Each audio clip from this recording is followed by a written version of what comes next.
faço muita diferenciação entre alma e espírito, não. Né? Então, assim, não no seu sentido muito categórico, apesar de eu saber que a Bíblia fala de espírito, fala de alma, eu não separo tanto assim. Aí o estudioso chegou lá, aí o cara quis me contestar. Mas olha como que ele quis me contestar. Ele usou a autoridade humana, mas de uma forma totalmente equivocada. E aí que a gente vê, às vezes, dentro da pessoa que acha que é inteligente, né, a desonestidade. Aí chegou e falou assim, mas então você... Né, aí ele citou, olha, vou citar para você aqui, Walter Brunelli, Berkoff, aí ele já se enrolou todo. Berkoff, o Millard Erickson, aí ele citou outro teólogo lá, ele citou uns 4 ou 5 lá. Né? Todos eles acreditavam no corpo e alma e espírito. Aí ele citou um monte de livros de teologia sistemática que a gente tem no português, né? Citou várias, como autoridade do que ele estava falando. Aí ele se arrebentou. Né? Por quê? Porque eu li os livros. Né? Aí eu falei para ele, aí eu fui com uma cautela, porque assim, já que eu sou professor, vou me ensinar, né? Eu falei, irmão, olha, né? Aí eu fui com uma cautela, eu falei, irmão, vou falar uma coisa para você. Eu não sei o pensamento do Walter Brunelli, eu não li o livro dele. Né? Mas eu li o livro do Berkoff e li o livro do Millard Erickson. E nenhum dos dois acreditaram. Eu não sei que livro que o irmão leu. Né? Porque esses não foi. Aí eu fui lá no meu... tentar na minha biblioteca os livros. Fui lá para a página, escrevi, citei, coloquei entre aspas, coloquei lá a posição do Millard Erickson, fechei aspas, não peguei um texto grande para não ser chato. Aí depois fui lá no Berkoff, peguei o livro dele, a teologia sistemática dele, coloquei entre aspas, escrevi Berkoff e coloquei a defesa dos dois. Daí eu falei assim, aí, que texto desse daí é trinitário? Né? Desculpa, trinitário não. Trinitário é trindade, gente, me ajuda aí. Tricotomia. Né? Tricotomia. Nenhum dos dois era tricotômico. Né? Mas eu acho que o Walter Brunelli, depois eu fui ver, ele era. Né? Então eu falei, tem uns que são. Né? Outros não. Mas aí é que tá. O cara usou um monte de estudioso para defender a ideia dele sem ler os livros. Mas eu tomei um susto. Isso é desonesto. Eu tomei um susto quando o senhor falou assim, eu não sou trinitário. Tricotomista. Eu tomei um susto. Já me ajuda mais também. Então quando a gente erra, a gente lembra. Né? Tricotomia. Eu falei, trinitário não, eu sou trinitário, sim, claro. Eu creio em Deus Pai, Deus Filho. Eu quis dizer a tricotomia. Tricotomia, né? O ser humano, corpo, alma e espírito, né? Eu sou um pouco mais próximo da dicotomia, um pouco mais próximo disso. Tá bom? Aí eu, então, por exemplo, tricotomia, a palavra certa. O senhor tem o direito de pensar o contrário. Sim. São pensamentos. Então, mas ele quis, mas assim, mas onde que foi a desonestidade dele? Ele citar pessoas que não leram. Isso é desrespeito à pessoa. Né? Ele quis catar alguma coisa para convencer as outras pessoas que ele estava certo. Que ele estava certo, porque todo mundo pensava igual ele. Só que ele não leu o livro das pessoas. Disse do senhor mesmo. Então, Se ele sim. quiser crer na igual- trindade, a gente vai respeitar. Sim, É sim. igual o senhor trouxe. É igual quando o senhor trouxe Mas eu creio, tá? É igual quando o senhor trouxe na outra aula lá que tem pessoas que falam assim, eu provo para você na Bíblia, e cada vários versículos. Isso! Né, para provar aquilo que você está falando. Exatamente, é isso. Gente, e você pegar texto, e você ficar procurando texto para fazer a sua defesa, você vai achar. Você vai tirar tudo, vai tirar do contexto. Mas você tem que ter um contexto. Da perícope do texto. Tem que ter um contexto. Exatamente, você tem que seguir isso. Isso é honestidade. Então, gente, sejam honestos. Mesmo que vocês não tenham a honestidade de ler, de respeitar e falar exatamente o que a pessoa está falando. Não é? E falar exatamente, olha, foi isso que ele ensinou. É isso que ele está falando aqui. Mesmo que você não concorde, é isso. E não colocar coisas que está lá que não é. Isso é, para nós que somos, se vocês são estudiosos da teologia, vocês precisam ter esse cuidado. Né? E sempre respeitar a ideia do outro. Né? Já passou a época da Inquisição, já passou isso. Né? A gente pode defender, nós podemos defender a nossa teologia, a nossa fé, com cuidado, com respeito, né, ao outro. Tá bom? Afinal de contas, o que convence é o Espírito Santo. A gente, quanto mais você aprender, quando se trata de fé, é o Espírito Santo que faz a obra, você fica menos tentado a querer convencer os outros de alguma coisa. Mas você não precisa se preocupar com isso. É o Espírito Santo que o convence. É ele que faz a obra. É ele que atua no coração das pessoas. É isso. A gente não muda ninguém, sabe? Às vezes eu vejo gente já querendo mudar a gente. Você não vai mudar ninguém, meu. A gente tem dificuldade para mudar até a gente, nós mesmos. A gente tem dificuldade para mudar, imagina o outro. Não é? Eu tenho um costume, eu estou falando isso para vocês, que quando eu vou falar de Jesus com as pessoas, eu tenho o costume de falar assim, o cara fala assim, mas eu vou lá na igreja, eu tenho que fazer um monte de coisa. Eu falo, você não tem que fazer nada, cara, você tem que ir para a igreja só. Fala para eles, mas eu tenho que mudar. Você não precisa mudar nada, vai lá. Fala, vai para a igreja e deixa Deus falar no seu coração. Só isso que eu te falo. Aí depois você vai ver o que tem que acontecer. Né? Porque eu falo, eu tenho que parar de fumar. Meu, vai para a igreja, vai fumando. Vai fumando. Né? Por quê? Mas aí eu tenho que crer de verdade que o Espírito Santo realiza a transformação. Porque se eu não crer, aí eu vou tentar fazer do meu jeito. Né? E nem sempre eu tenho que crer na mudança, que Deus é poderoso para realizar essa mudança. Se você realmente acredita nisso, se você crê que Deus é poderoso para gerar mudança na pessoa, se você crê que Deus, ele vai ter isso, tem tudo isso aí. Mas se você crê que Deus é poderoso para fazer isso, você não fica tentado, fala, não, você tem que deixar isso, tem que deixar aquilo, tem que ser assim, tem que ser assado. Não, você tem que ser nada, você tem que ser crente. Só. Não é? O resto Deus faz, o Espírito faz. É na verdade como Deus falou em João, né? Conhecer essa verdade e a verdade e elas nos libertarão. É isso aí. A partir do momento que ele começar a conhecer a verdade, que é a palavra de Deus, ele vai se libertar. A palavra de Deus que tem poder para transformar. É isso que eu creio. Não. Não li ainda, vamos lá. O arminianismo é um ensino baseado em Jacob Arminio, né? Jacob Arminio, né? Pastor holandês, em meados de 1590. Ele fez sérias críticas à igreja reformada holandesa. Chegou a ser acusado de heresia. Seus ensinos incluíam a suprema autoridade das Escrituras, a salvação pela graça mediante a fé somente. Porém, esse é o diferencial. O seu ensino era sinergista, né? O sinergismo. Eu vi bastante palavra hoje, né? O sinergismo, né? A sua teologia afirmava que após a queda de Adão, Deus providenciou seu Filho para ser o salvador de todos aqueles que se arrependessem e crescem, e que a perdição estava destinada aos que recusassem a salvação. Quanto à segurança da salvação, muitos arminianos acreditavam que os salvos podem perder a salvação pela rejeição consciente da graça. Outros criam que havia a segurança eterna para os genuinamente regenerados e justificados pela graça. A teologia de Armínio pode ser considerada totalmente protestante, mas não reformada, entendeu? Mas é uma teologia protestante. Então assim, isso é heresia? Não. Vocês entenderam? Não. É uma ênfase que é dado. Qual o significado de sinergismo? Sinergismo é de sim, quer dizer com no inglês, no grego, né? Que atua junto, né? Aqui é como se fosse uma atuação única de Deus. Aqui como uma atuação em conjunto de Deus e o ser humano. Por exemplo, a graça foi dada para todos os seres humanos. Quem é que vai receber essa salvação? Aquele que crê. Né? E a crença se torna algo humana. Né? A fé se torna algo... Não que Deus... O Armínio não vai dizer que Deus não atua. Você é livre nesse sentido. Você escolhe o jeito que você quer. Não é isso que o Armínio diz. Ele diz que Deus está atuando. Deus é soberano. O Armínio acredita na soberania de Deus, viu? Ele acredita. Ele acreditava. O livro dele deixa isso bem claro. Mas ele acreditava que você participava, né, desse processo quando você se arrependesse e cresce. Né? Mesmo o Espírito Santo que atuava, mas você se arrependia e cria. Através desse arrependimento e fé, você alcança, né, essa graça oferecida. E se você conscientemente começar a rejeitar a Cristo, você perde a salvação. Essa que é a diferença. Isso só no termo de salvação. Os ensinos do Armínio, em muitos aspectos, é muito parecido com a do Calvino, um monte de coisa. Não? Tinha algumas diferenças aí nessa questão da doutrina da soteriologia. E é engraçado que é só isso que a gente enfoca, né? Leia os livros de Armínio. Eu aconselho que vocês leiam. Ele era mais um teólogo, ele era mais um pastor que um teólogo. Os escritos dele são mais fragmentados, mas tem muita coisa boa que vocês podem aprender. Tem bastante editora publicando. Leia os livros dele, vocês vão ver que ele, né, muita coisa que ele falou não era diferente do que o Calvino dizia. Não. Na salvação, sim, tinha uma diferença. Certo? Aí você vê, ele teve problemas, porque afinal de contas... Por que ele teve problema, gente? Assim, vamos lembrar de como funcionava aquele mundo. Porque às vezes a gente precisa compreender o que acontecia. Tem uma coisa que é muito moderna, que vocês não sabem ainda, que é separação de igreja e Estado. Também é moderno. Isso não é antigo, isso é moderno.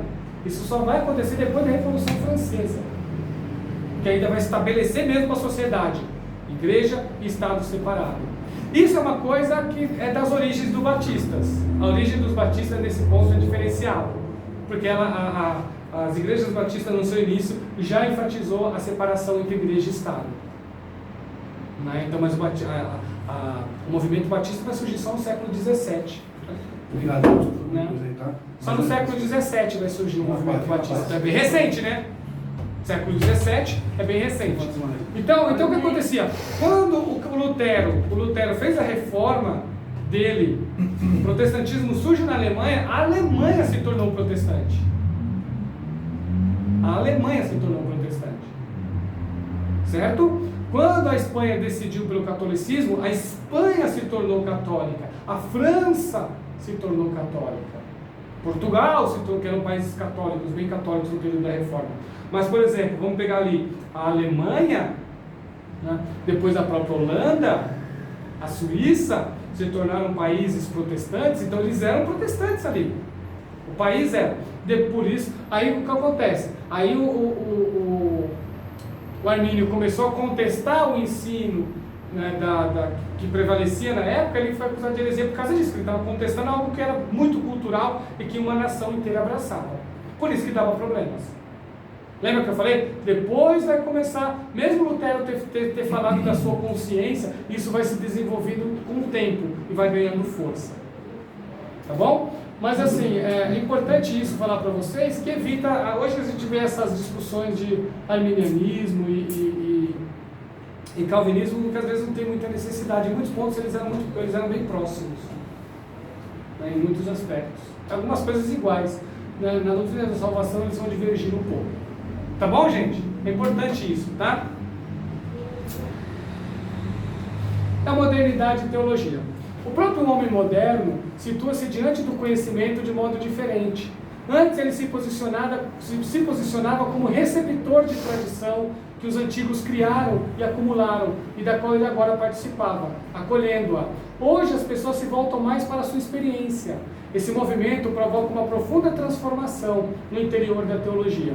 Diante da evolução interna da teologia, exprime-se o deslocamento da transcendência para a encarnação, da infinitude para a finitude, da vida interna de Deus para o agir de Deus na história. Até então, a teologia, fazendo jus ao seu próprio nome, restringia-se basicamente à esfera da transcendência, que, da sua altura, enviava sua luz para as realidades terrestres. O movimento vinha de cima.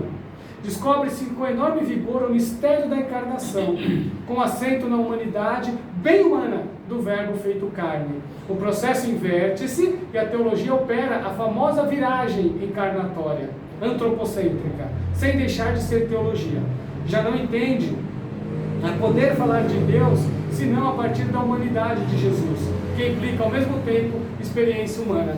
No mundo moderno, as igrejas, as pessoas têm uma tendência de enfocar bastante essa humanidade de Jesus, né? E de enxergar a fé como a vida dentro dessa realidade da qual nós fazemos parte. A nossa experiência cristã, ela é assim, né? Os antigos eram muito mais contemplativos que nós somos muito mais práticos, né? Nós queremos ver a fé atuando dentro da nossa própria realidade, a gente quer sentir isso, a gente quer vivenciar isso. Vai ter dois estudiosos que vai nos ajudar muito a pensar a teologia moderna. Um era calvinista e um era arminiano. Mas nenhuma igreja evangélica atual consegue se divorciar desses dois grandes pensadores. É o famoso pecadores da mão de Deus. Um deles é o Jonathan Edwards, que foi um grande teólogo, que escreveu um grande livro, né? Uma pregação a ela, né? Mas ele não era só aquilo, ele não era só um evangelista, ele era um teólogo mesmo, um pensador. E ele escreve assim, ele vai enfatizar alguns aspectos que hoje são importantes para nós. Os escritos teológicos de John Wesley possuem 3 marcas, eu errei aí, tá? É Jonathan Edwards. A glória da liberdade de Deus, a depravação e escravidão dos seres humanos e o coração ou afeições como centro, né, antropológicos. Para ele, o pecado, além de restringir a vontade dos pecadores, a própria condição de criatura torna o livre-arbítrio inconcebivelmente humana. As afeições são a essência da personalidade, da qual vem a identidade e as ações. Ele argumentava que os afetos genuínos são os que glorificavam a Deus. E a única afeição que Deus mais deseja é a benevolência para com os outros seres humanos. Então, por exemplo, o Jonathan Edwards, ele vai trazer isso para o mundo humano. Você tem que amar a Deus, tem que amar as pessoas, você tem que viver isso no dia a dia. É isso que é fé. Por quê? Por ele ser muito mais voltado para a questão calvinista, ele vai dizer que essa questão, a própria condição de livre-arbítrio, ela traz problema para a própria mente humana, para o próprio entendimento. Ele escreve um livro chamado Afeições Religiosas, que é um livro excelente, por sinal, que nos ajuda a pensar o nosso mundo moderno também. E ele vai dizer exatamente isso: olha, Deus ele é soberano, Deus ele cuida de nós, Deus ele é livre, o ser humano ele é escravo do pecado, o seu coração ele é egoísta, é isso que ele vai dizer, e a pessoa precisa se voltar para Deus. O Edwards, tá? Vamos pegar o Wesley. Wesley acreditava que as doutrinas de Calvino, a eleição incondicional, a graça irresistível e a dupla predestinação eram ofensivas ao caráter de Deus, que é amor. O quadrilátero wesleyano estabelece 4 fontes e fundamentais e ferramentas essenciais para a teologia: a Escritura, a razão, a tradição e a experiência. Até hoje a gente usa isso. Ponto fundamental na soteriologia de Wesley é a regeneração, o nascer de novo do Espírito de Deus pela fé consciente em Jesus Cristo. É necessário tê-la para ser considerado cristão verdadeiro. Ensinava que tudo de bom que a pessoa tem é sempre dádiva de Deus, recebida livremente pela fé. Este fato inclui a santificação da mesma maneira que a regeneração e a justificação. Então, por exemplo, olha que interessante, o que Wesley vai trazer? Essa nova vida. E o que Wesley vai enfatizar? Santificação. Lembra? Todo mundo fala que hoje o crente tem que ser diferente, o crente tem que ser separado, O Wesley que vai enfatizar isso. E nesse ponto ele foi fantástico. Convenhamos. Trouxe muita coisa moderna, muita coisa. E são ênfase. Não que não está, tudo isso está na Bíblia, gente, mas eles vão trazendo ênfases para a sua época, para o seu período. O Wesley ele vai desenvolver exatamente isso, essa questão da Escritura, da razão, da tradição e a experiência. Se você é crente, você tem que viver como crente e não viver como no mundo. Você tem que ter experiência. As suas experiências têm que mostrar que você é diferente das pessoas do mundo. Isso é ser cristão. Isso o Wesley vai enfatizar muito. É do movimento de santidade do Wesley que vai sair o pentecostalismo.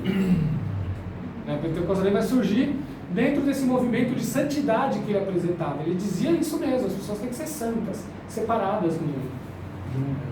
Isso quer dizer que os outros pensadores não acreditavam nisso? Acreditavam, mas não era tão enfatizado. Isso vai sendo enfatizado com o tempo. Tá bom, gente? É assim que a teologia vai se desenvolvendo. Vocês estão com pressa? Não. Eu tenho até as duas, ainda eu tenho 20 minutos. Estamos com pressa de aprender. E qual é o legado de ambos? Então, se a gente perguntar para vocês assim, quais são as duas grandes influências da igreja evangélica brasileira? Edwards e Wesley. São duas grandes influências da igreja evangélica brasileira. O cristianismo evangélico é uma subcultura multifacetada, difícil de definir com precisão.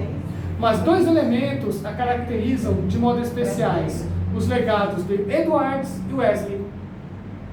A teologia e a vida evangélicas têm uma doutrina conservadora, no sentido de procurar manter as doutrinas clássicas dos pais da igreja e dos reformadores.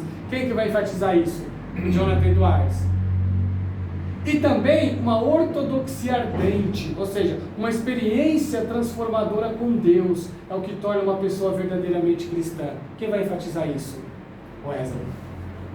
Nós estamos falando de um calvinista e um arminiano. Está vendo? Você vê a importância de ambos para a nossa história, para a nossa vida, para o pensamento cristão?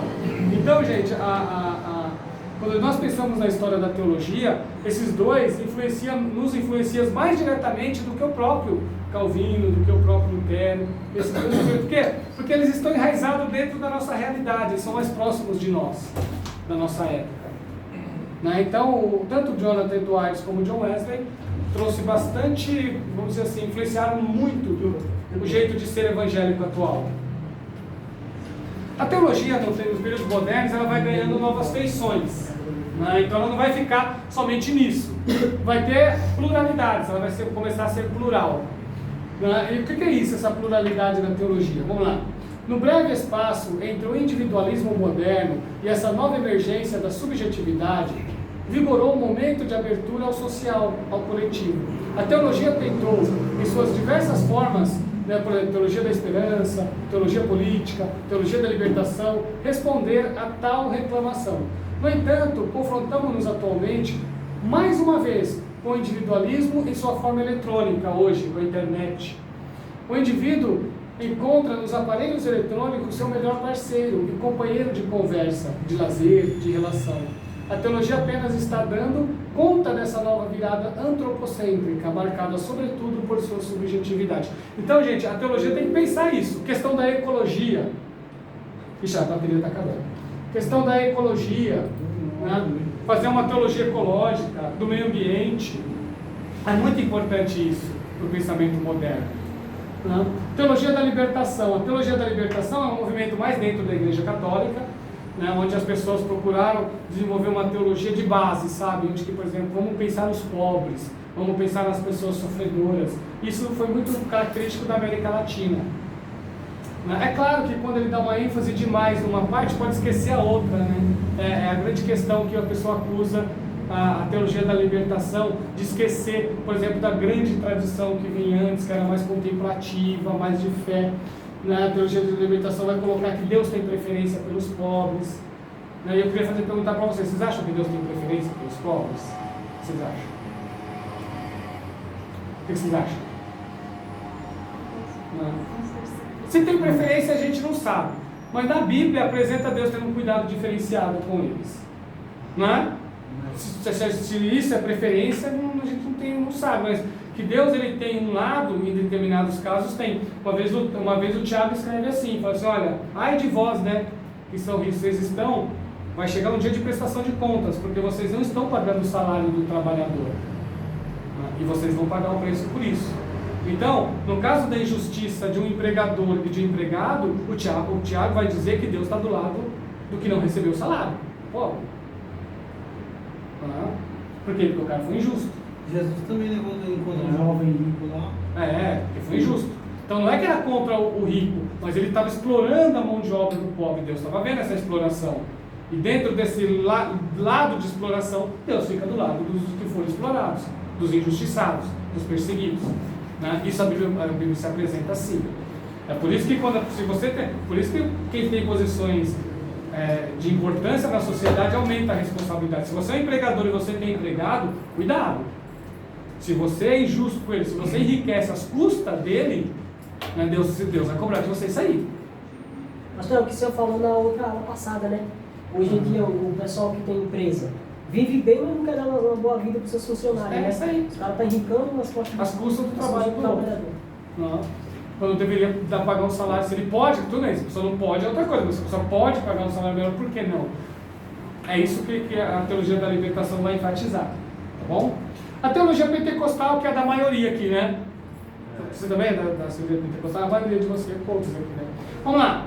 Ela nasce nas reuniões de oração do Parham e depois do William Seymour, a partir de 1904. Este modelo de enxergar a experiência cristã demorou para receber o reconhecimento. Quais os principais pontos da teologia pentecostal?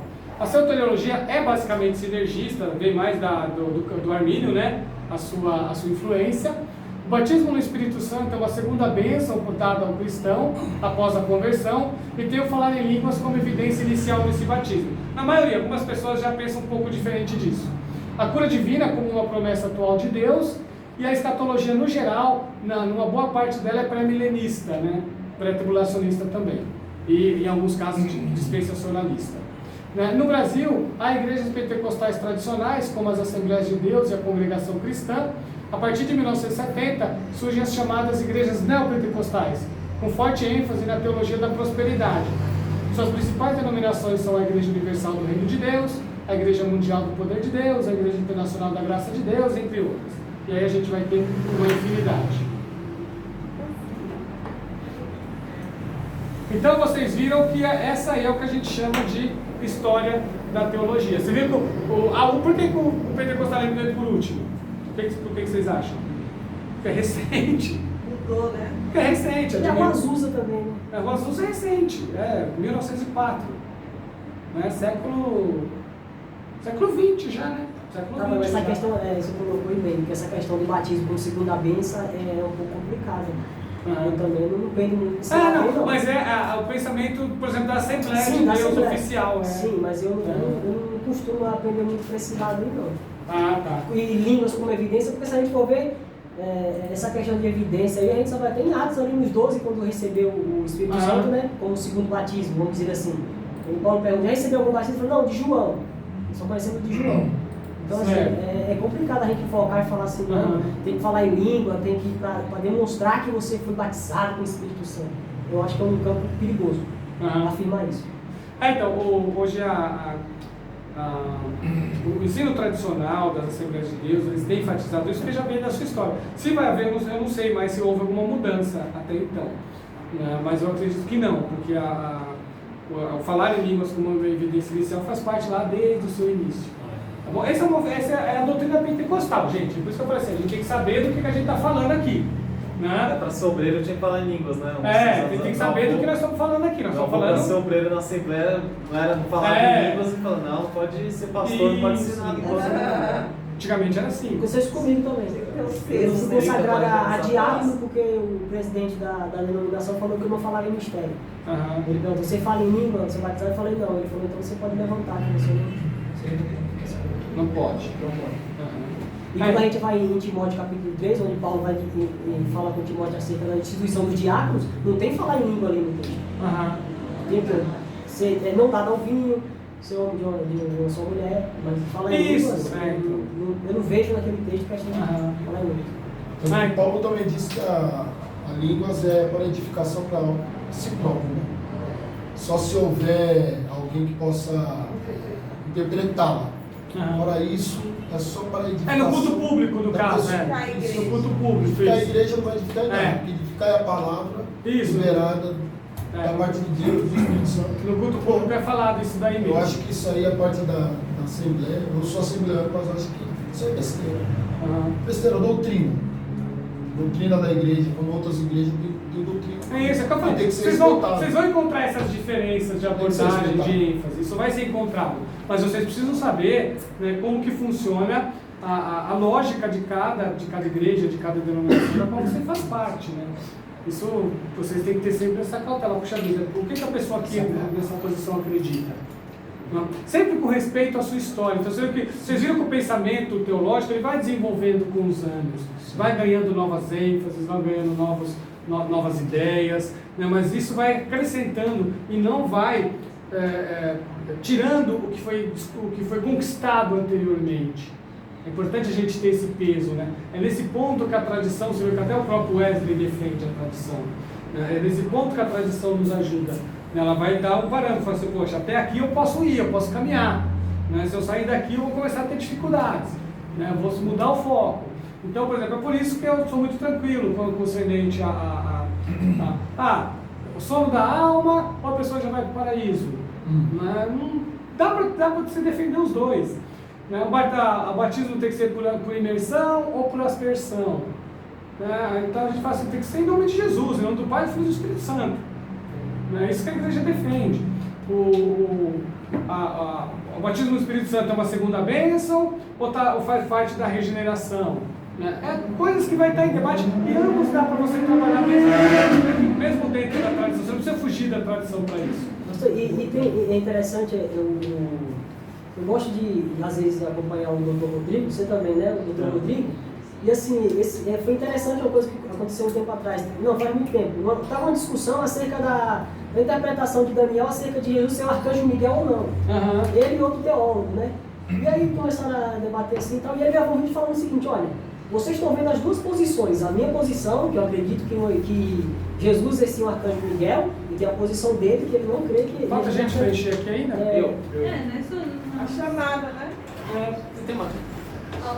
Tem uma caneta aqui, né? Pode explicar. Aí ele falou assim: pastor, eu acredito. Vocês estão vendo as duas posições. Agora, peraí, façam uma coisa.